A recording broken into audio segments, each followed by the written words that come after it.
A shot to the body. RoboCop is Walter, and he's going down, and that's it. Herb Dean stops the fight. And, man, Jared Cannonier does it. Gets the KO finish in round number 4. Broadcasting live from an undisclosed location. This is the TCMMA Podcast with your host, Chris Cross.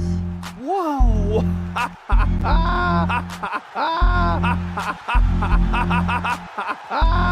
Dana White privilege. Let's go, baby! Let's go! Let's go! Let's go! Let's go, baby! Dana White privilege. Privilege. Privilege.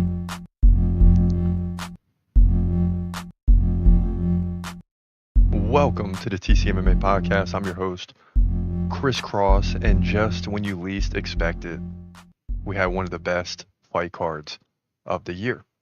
And it wasn't in a huge arena. It wasn't a pay-per-view night. But instead, it was at the Apex Center in front of a few fans and probably in front of a few viewers. But we had multiple KOs, multiple submissions, and of course, there's always going to be some decisions, but not very many on this card. So let's jump right into the way this thing went down in the main event, where it looked like RoboCop Rodrigues would get the finish in the first round, just as we predicted. But it didn't go down that way. Instead, this thing got into the fourth round, where RoboCop Rodrigues is not really used to being too much, right? If ever. And it didn't finish the way that we thought it would. Check this out.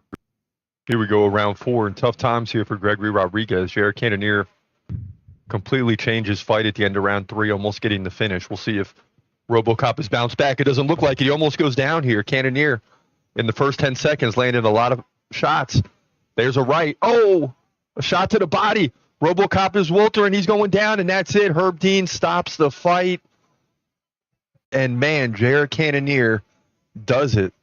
Gets the KO finish in round number 4. And the 41-year-old said, don't worry about the age. Age is just a number. I'm coming in here to get the victory, and he did just that. Now, we had RoboCop winning this fight. It didn't happen. The Brazilian fell. And, you know, he's getting into rounds 4, you know, and possibly round 5. It didn't go that far, but he's in uncharted territory, right? And you saw in round 1, he's got the power to finish a fight, but then in round 2, he starts to slow down. Round 3, he slows down even more. The power starts to fade. Cannonier takes advantage of it, and the number 7 contender in the middleweight division bounces back after the loss to Amavov to move to 18-8, and he'll stick around for a while, obviously, in the UFC, and he'll likely get a fight looking up in the top 5 of the division. This fight went down, middleweight division, UFC Vegas 102. Yeah, so I mean, that's the way it turned out. And listen, we've had some great middleweight division fights over the past few weeks. And at the end of the day, you got Dricus du Plessis, you got Khamzat Chimaev, you got Amavov, and then you got a lingering Israel Adesanya, now Jared Cannonier, which he's still, it appeared tonight, is a top 5 guy. And I say that because I thought as soon as RoboCop Rodrigues started landing some punches early in this fight, that he would get the finish. But instead, he wilted. He started to lose the power round by round. And Cannonier showed that just because you're 41 doesn't mean you can't get the job done. That's the bottom line. So middleweight mania is over for now, and we're all just waiting to know when du Plessis will fight Khamzat Chimaev. Now, how the rest of the division shakes out, I don't know. Who's Amavov going to fight? Could we see Cannonier versus Adesanya, the rematch? That first fight wasn't great.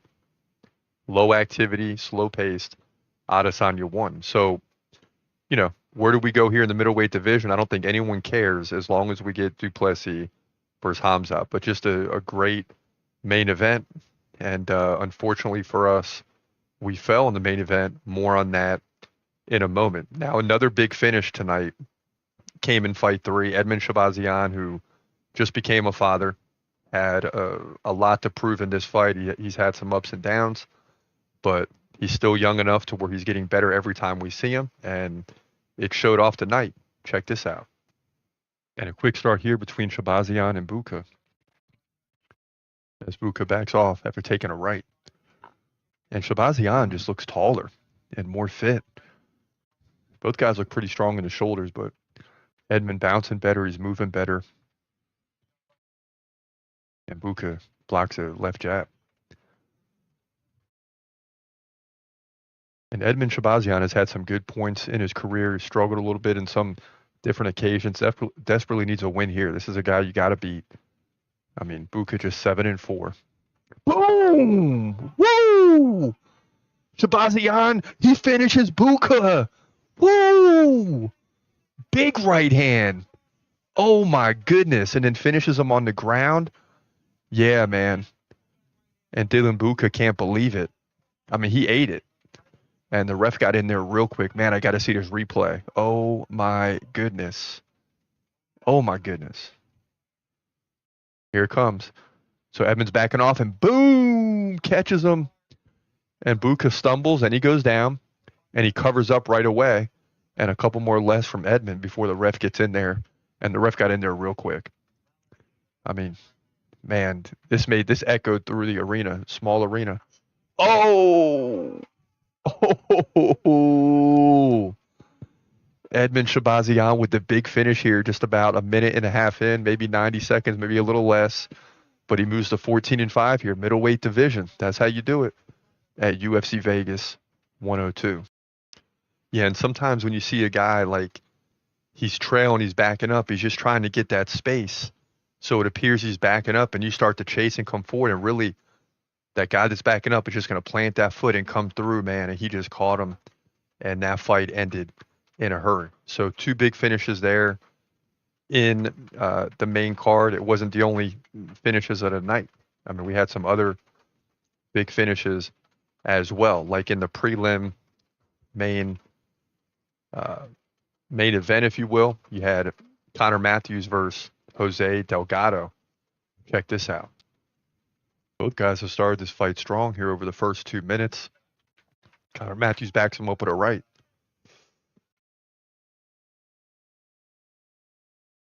And Delgado backs off. He lands a jab. And another. Delgado seems to be moving really well early on in this fight. Oh, big right hand. Matthews goes down. Look out. He's pounding away. Looked like he was going to get the full mount. He goes right to it. Yes, he does. Oh, boy, this is not good for Connor Matthews. Matthews is going to roll to his stomach. He's giving up his back, and he's just taking it now. And the ref stops it pretty quickly here at the 2-minute mark of round number 1. So about 3 minutes in, Jose Miguel Delgado gets an impressive victory. And Matthews is on his back, and that's a wrap here. It didn't take long. And that jumps us into the main card now. And Matthews still on his back. And he took a few, and he's working his way up now. So he's going to be just fine. But Jose Delgado looked impressive here in a fight that pitted 2 Americans against one another early on in the careers. Both guys coming through the Contender Series. You see the spinning back fist earlier. But Matthews landed the right back, so he was fine there. But here in a minute, he takes the big right. And then Delgado goes right to the full mount, pushes the head down, lands an elbow. Looks like he's going to go for the rear, decides not to. Hey, let's just finish this thing on punches, and he does. So Jose Miguel Delgado gets the win. He's going to be the 10-1 here. Featherweight division, UFC Vegas 102. Yeah, so again, you just had big finish after big finish after big finish with just a few decisions smashed in between these big finishes. It's not a night that you can run to the bathroom during a fight or go get some popcorn or something to eat or drink because you're going to miss something. That's just the sense that you got tonight. Now, this is what everybody wanted to see last weekend. It didn't happen last weekend. It was all right, but it wasn't great, right? As you had to sit through 5 rounds of fighting that led to 2 decisions. This week we get finishes galore. And it continued earlier in the night. You had Gabriel Bonfim, whose brother Ismail fell and was stopped by the doctor after round 1. But Gabriel did his thing here against Chaos Williams in a huge submission victory. Check this out. Boy, Chaos in a world of trouble right now. And he could tap here. Bonfim looking to get the finish here. 15 seconds left in round 2. Chaos isn't fighting back. He's underneath big time. Boy, and he might be out. He might be out. You got to check it. The ref says get off. Chaos Williams is out. Chaos Williams finished by Bonfim. Never tapped. Unbelievable. And he was in a position where the ref couldn't really tell, right? I mean, the ref kind of is taking a chance of saying, get off, get off, get off. And it was clear when he got off that Chaos Williams was finished. So at the end of the day, phenomenal job by the ref because you just had the tap. And you see the takedown here, and Chaos stuffs it at first. Then Chaos gets underneath, but it's Bonfim who quickly puts him in a triangle. And you see Bonfim get thrown off. He takes the back, and oh, man, that was quick. And the thing is you had to tap at 10 seconds. And the ref, is not seeing Chaos Williams move with like 6 seconds left. And he says, get off. And imagine he says, get off, and there's nothing going on. But at the end of the day, Herb Dean looked good in this one. Great decision to stop the fight. Bonfim causes our first loss of the night. And, listen, don't invite Brazilians to the party, right? I should have known better. Bonfim 16-1, but I'm a big Chaos Williams fan. But nonetheless, Bonfim, the Brazilian, comes in and finishes Chaos Williams to move to 17-1 here in a big welterweight division fight at UFC Vegas 102. Yep, and there were a couple fights like this on the night that I took chances on guys like Chaos Williams and others, Gregory RoboCop Rodrigues. But in the back of your mind, you're like, it's not. If they do win, it's not going to be easy, and there's a chance they could lose the fight as well. It could really go either way. But it's clear that once Gabriel Bonfim ties you up, he's going to submit you. And Chaos Williams nearly made it out of the round again, right at the tap. It was clear that he was in trouble, but there's only 10 seconds left. And, luckily for him, honestly, the ref stopped the fight when he did, because he could have easily let it go till the tap, and Chaos Williams would have not made it to the next round anyway. But he would have been stuck in that position for another 10 seconds, and luckily for him, it didn't go that way. Now, earlier in the night, you had a big heavyweight showdown between Walter Walker and Don'Tale Mayes, and this is another big finish on the night. And after the early takedown, Walker continues to control Don'Tale Mayes, who's ranked in the top 15. So a big opportunity here for Walker on the ground, and not where you want to be with a Brazilian. Don't bring Brazilians to the party. It's not going to be good. Ooh, heel hook. Ooh, he's in trouble here. Mayes is in trouble. And he's trying to hold it off. But he's twisting now. Look out. Oh, and he stretches it out.